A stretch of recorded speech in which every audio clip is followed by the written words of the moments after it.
Breaking news చూస్తున్నారు. హైదరాబాద్ కూకట్పల్లిలో దారుణం జరిగింది. భార్య చేతుల్లో మరో భర్త బలైపోయాడు. భర్త సుధీర్ రెడ్డిని దారుణంగా చంపింది భార్య ప్రసన్న. అక్రమ సంబంధానికి అడ్డుగా ఉన్నాడని భర్త ప్రాణం తీసింది భార్య. డిసెంబర్ 24న భర్త చనిపోయాడు. సుధీర్ రెడ్డి చనిపోయాడు. అయితే అనుమానాస్పద మృతిగా కేసు నమోదు చేశారు పోలీసులు.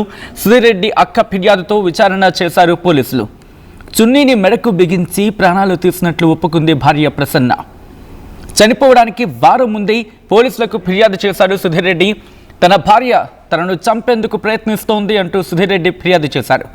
భర్త ఫిర్యాదు చేసిన వారానికి ప్లాన్ ప్రకారం ప్రాణం తీసేసింది ఆ భార్య ప్రసన్న. ప్రసన్నను అరెస్ట్ చేసి సంగారెడ్డి జిల్లా కంది జైలుకి తరలించడం జరిగింది పోలీసులు. దానికి సంబంధించిన బ్రేకింగ్ న్యూస్ చూస్తున్నారు. రోజుకి ఏమైపోతున్నాయి మానవతా విలువలు? వీటి గురించి కదా మాట్లాడుకునేది. హైదరాబాద్ కూకట్పల్లిలో ఘటన అందరిని ఒక్కసారిగా షాక్ గురి చేస్తుంది. భార్య చేతులు ఇంకో భర్త బలైపోయాడు. భర్త సుధీర్ రెడ్డిని దారుణంగా చంపేస్తుంది భార్య ప్రసన్న. డీటెయిల్ ఇన్ఫర్మేషన్ తెలుసుకునే ప్రయత్నం చేద్దాం. మా ప్రతినిధి మరి కాసేపట్లో అందుబాటులోకి వచ్చి ఈ డీటెయిల్స్ అందించబోతున్నారు. మా ప్రతినిధి నిర్మల అప్డేట్స్ అందించేందుకు సిద్ధంగా ఉన్నారు. నిర్మల, ఈ ఘటన ఎప్పుడు జరిగింది? అట్ ద సేమ్ టైం ఎక్కడ పోలీసులకు అనుమానం కలిగింది? ఎక్కడ కేసు చిక్కుముడి వీడింది?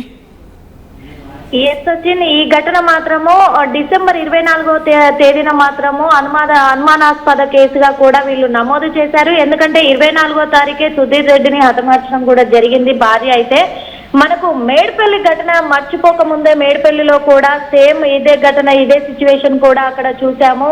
ఆ ప్లాన్ ప్రకారమే ఇక్కడ కూడా జరిగినట్టుగా తెలుస్తూ ఉంది. ఎందుకంటే తను ఆల్రెడీ అక్రమ సంబంధానికి ఆ జల్సాలకు అడ్డుగా ఉన్నాడని చెప్పేసి పలుమార్లు కూడా తన మీద ఇలాంటి ప్రయత్నాలు చేసినట్టుగా కూడా మరి సుధీర్ రెడ్డి అయితే ఆల్రెడీ పోలీసులకు కూడా ఫిర్యాదు చేయడం జరిగింది. అక్కడ కంప్లైంట్ ఇవ్వడం కూడా జరిగింది.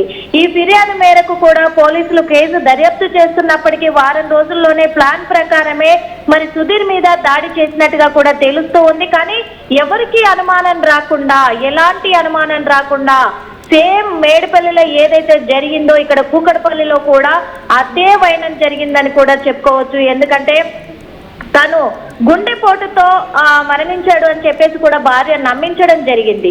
ఆ తర్వాత కూడా పోలీసులు అయితే అనుమానాస్పద కేసు కిందనే వాళ్ళు కేసు నమోదు చేశారు. చేసినప్పటికీ కొన్ని రోజులు గడిచిన తర్వాత సుధీర్ రెడ్డి అక్క సునీతకు అనుమానం వచ్చింది. ఇక్కడ సునీతకు అనుమానం రావడంతో కూడా సునీత మళ్ళీ ఫిర్యాదు చేయడం జరిగింది. ఆ తర్వాత పోలీసులు పోస్ట్ మార్టం రిపోర్ట్ అంతా కూడా ఒకసారి మళ్ళీ చెక్ చేస్తామని చెప్పేసి వాళ్ళు పోస్ట్ మార్టం రిపోర్ట్ అంతా కూడా చెక్ చేయడం జరిగింది. దాంట్లో కూడా తన గొంతు పైన మరి ఒక దెబ్బ లాంటిది ఉండడం గమనించారు. ఆ తర్వాత ఆ ప్రసన్నను అదుపులోకి తీసుకోవడం జరిగింది. ఆ ప్రసన్నను అదుపులోకి తీసుకొని విచారించే ఆ తరుణంలోనే ప్రసన్న కూడా ఒప్పుకోవడం జరిగింది. అవును, చున్నీతో నేనే దాడి చేశాను అని చెప్పేసి తను పోలీసుల ముందు ఒప్పుకోవడం జరిగింది. ఆ తర్వాత హత్యకు వారం రోజుల ముందే ప్లాన్ చేస్తుంది అని చెప్పేసి కూడా భార్య మీద భర్త ఫిర్యాదు చేసిన విషయం కూడా తను ఒప్పుకోవడం జరిగింది అని తెలుస్తూ ఉంది.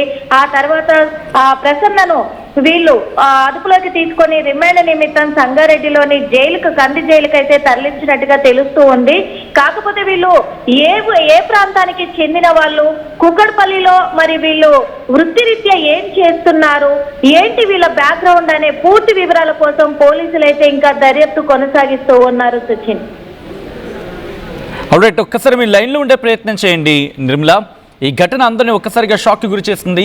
ఎందుకంటే కట్టుకున్న భార్య ఆ భర్తను కరతేరుస్తుందని చెప్పి ఏ కుటుంబమైనా భావిస్తుందా? ప్రస్తుతం అటువంటి ఘటనలు జరుగుతుండడం అందరినీ షాక్కి గురి చేస్తోంది. హైదరాబాద్ కూకట్పల్లిలో ఈ దారుణం జరిగింది. భార్య చేతిలో భర్త బలైపోయాడు. ఇంకో భర్త సుధీర్ రెడ్డిని దారుణంగా చంపేసింది భార్య ప్రసన్న. అక్రమ సంబంధానికి అడ్డుగా ఉన్నాడని భర్త ప్రాణం తీసేసింది ఆ భార్య. డిసెంబర్ 24న చనిపోయాడు సుధీర్ రెడ్డి. అనుమానాస్పద మృతిగా కేసు నమోదు చేశారు పోలీసులు. సుధీర్ రెడ్డి అక్క ఫిర్యాదుతో విచారణ చేశారు పోలీసులు. చున్నీని మెడకు బిగించి ప్రాణాలు తీసేసినట్టు ఒప్పుకుంది భార్య ప్రసన్న. చనిపోవడానికి వారం రోజుల ముందే పోలీసులకు ఫిర్యాదు చేశాడు సదరు వ్యక్తి. మరీ ముఖ్యంగా ఎంత దారుణంగా మనుషులు ప్రవర్తిస్తారా? ఇటువంటి ప్రశ్నలు ప్రస్తుతం తలెత్తుతూ ఉన్నాయి. తన భార్య తనను చంపేందుకు ప్రయత్నిస్తోందని చెప్పి సుధీర్ రెడ్డి ఫిర్యాదు చేశాడు. భర్త ఫిర్యాదు చేసిన వారానికి ప్లాన్ ప్లాన్ చేసి ఆ ప్లాన్ ప్రకారం ప్రాణం తీసేసింది భార్య ప్రసన్నను అరెస్టు చేసి సంగారెడ్డి జిల్లా కంది జైలుకి తరలించారు పోలీసులు. ఈ కథను మిమ్మల్ని కాస్త కలవరపరచొచ్చు, అయితే మిమ్మల్ని కలవరపాటుకు గురి చేయడం ఆర్టీవీ ఉద్దేశం కాదు. కానీ ఇటువంటి కథనాలు చూసినప్పుడు కాస్త కలవరపాటుకు గురే అవకాశం ఉంటుంది కాబట్టి దీనికి సంబంధించి తగిన జాగ్రత్తలు తీసుకోవాలని ఆర్టీవీ సూచించడం జరుగుతోంది. This is distributing content, viewer description is advised. At KLA, you have the freedom to choose the subjects that fuel the engineer in you. KLHD